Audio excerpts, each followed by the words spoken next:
청상 1급 상담 연구 방법론 경로 개수 기출 문제입니다.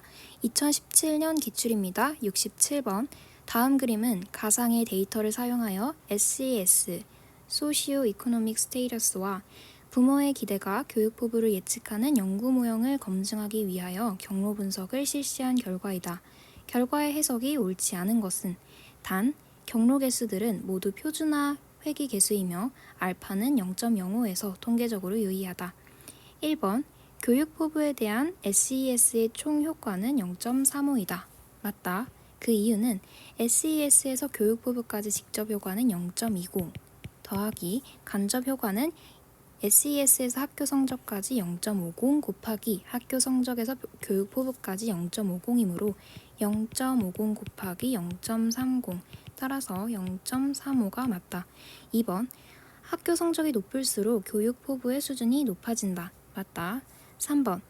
SES가 교육 포부에 미치는 총 효과는 부모 기대가 교육 포부에 미치는 총 효과보다 작다.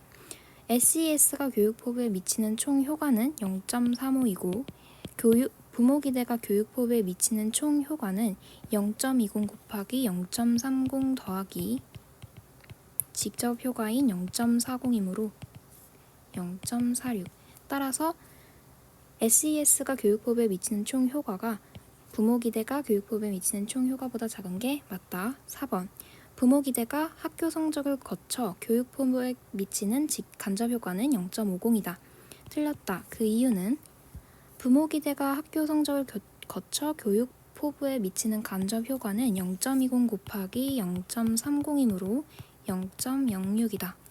따라서 답은 4번. 5번.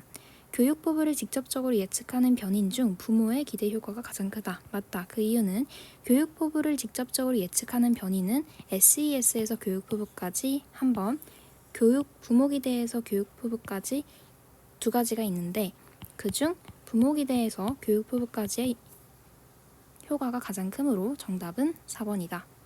다음 문제 2020년 기출입니다. 72번. 중고등학생 2,000명을 대상으로 다음의 경로 모형을 설정하고 경로 개수를 추정하였다. 학업 수행 능력이 학업 수행 의지에 미치는 전체 효과의 값은 학업 수행 능력이 학업 수행 의지에 직접적으로 미치는 직접 효과는 0.30, 간접 효과는 학업 수행 능력에서 자기 효능감까지 0.40 곱하기 자기 효능감에서 학업 수행 의지까지 0.50이므로 0.30 더하기 0.20 따라서 0.50. 답은 3번입니다. 다음 2022년 기출입니다. 52번. 다음 그림은 학군 스쿨 디스트릭트가 부모 소득이 학업 의지에 미치는 영향을 예측하는 경로 분석 결과이다.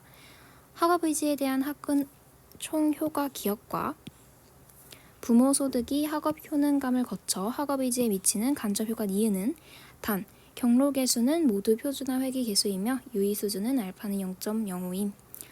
기억은 학업 의지에 대한 학군의 총 효과이므로 직접 효과인 0.40 더하기 간접 효과인 학군에서 학업 효능감까지 0.60 곱하기 학업 효능감에서 학업 의지까지 0.30이므로 0.58.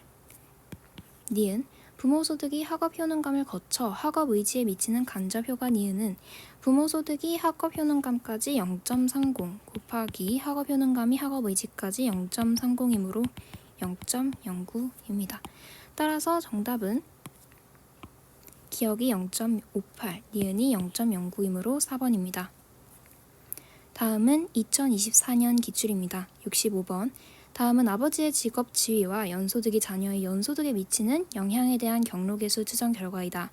자녀의 연소득에 대한 아버지의 직업 지위의 총 효과와 아버지의 연소득이 자녀의 학업 성취를 거쳐 자녀의 연소득에 미치는 간접 효과 니은은 우선 기억은 아버지의 직접 지위가 자녀의 연소득에 미치는 직접 결과인 0.30 더하기 간접 효과인 아버지 직업 지위에서 자녀의 학업 성취까지 0.50 곱하기 자녀의 학업 성취에서 자녀의 연소득까지 0.60이므로 0.30 더하기 0.30, 0.60입니다.